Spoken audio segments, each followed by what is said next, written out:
Il a dit, bon, désormais, voilà ce qu'on va faire. Et immédiatement qu'on a commencé avec l'enseignement avant le culte d'adoration, on ferme la porte. Donc on accepte seulement les visiteurs, s'ils arrivent à cette heure, mais si c'est des frères ou des sœurs qui sont membres de l'Église et qui connaissent la parole, qui font ça, donc de toute façon ils restent dehors, après le repas, ils rentrent. Bon, il y a des frères, c'était partagé l'idée. Il y a des frères qui étaient d'accord et d'autres qui n'étaient pas d'accord. Bon, on laisse tomber, mais on voit que des frères et des sœurs toujours continuent à marcher seulement pour la table du Seigneur. Adoration, prière, chant, études, etc. Ils s'en foutent de ça. Mais vous-même, qu'est-ce que, selon votre étude, on fait le zoom sur la table du Seigneur, ce qui est très important.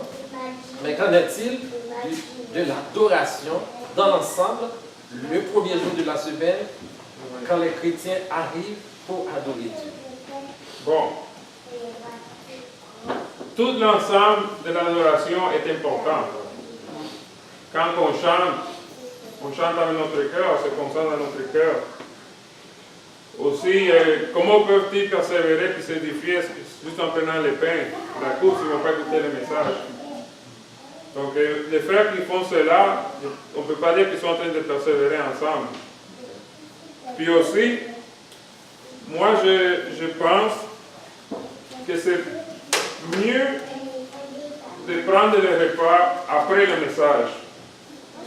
Pourquoi? Parce que après avoir entendu le message vous amène à discerner le corps de Christ quand vous allez participer au pain. Amen. Et si vous prenez juste le repas sans message, peut-être que vous n'allez même pas discerner, vous allez le prendre comme une routine. Vous allez venir, je vais à l'église pour prendre le pain. Puis après ça, je m'en vais, je suis correct. Donc moi je pense que c'est mieux écouter le message avant.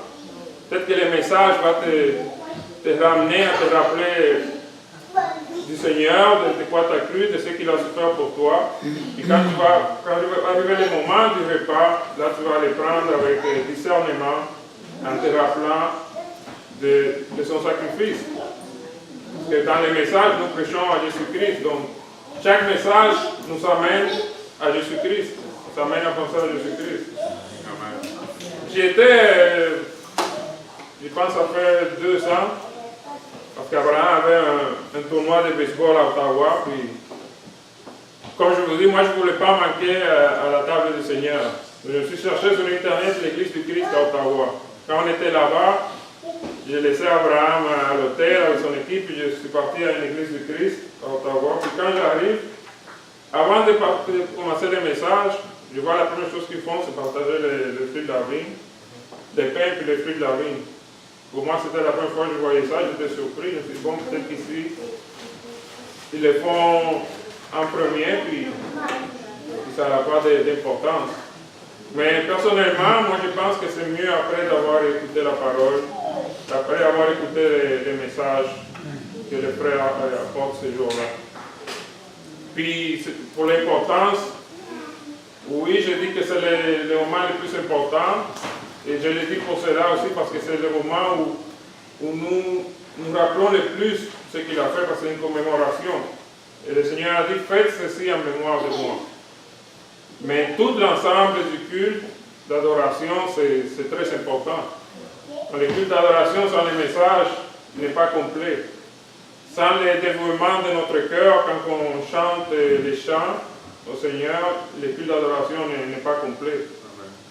Donc, tout le culte est important, mais les repas, c'est pour ça que des fois il y a des frères qui, pour X raisons, ne peuvent pas rester tout le culte.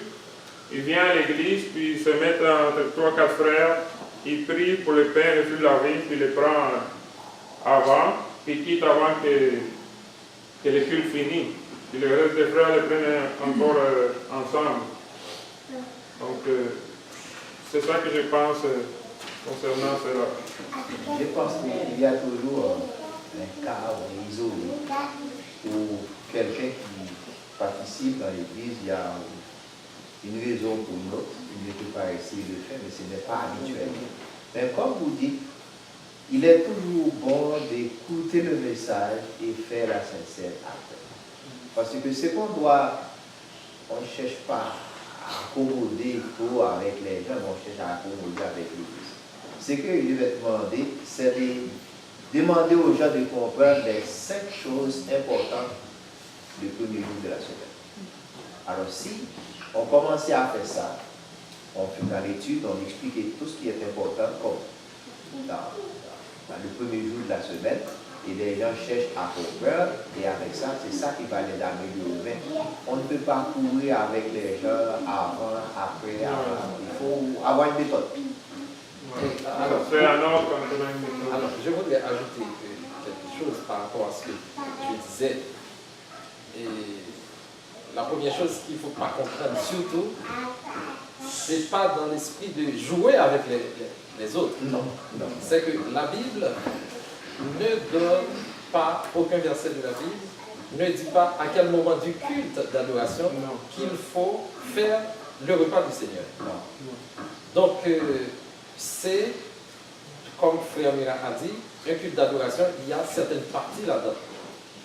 Il y a ceux qui composent le culte d'adoration. Parmi eux, notamment, la table du Seigneur. Et c'est très, très, très important. Pour ne pas dire le plus important.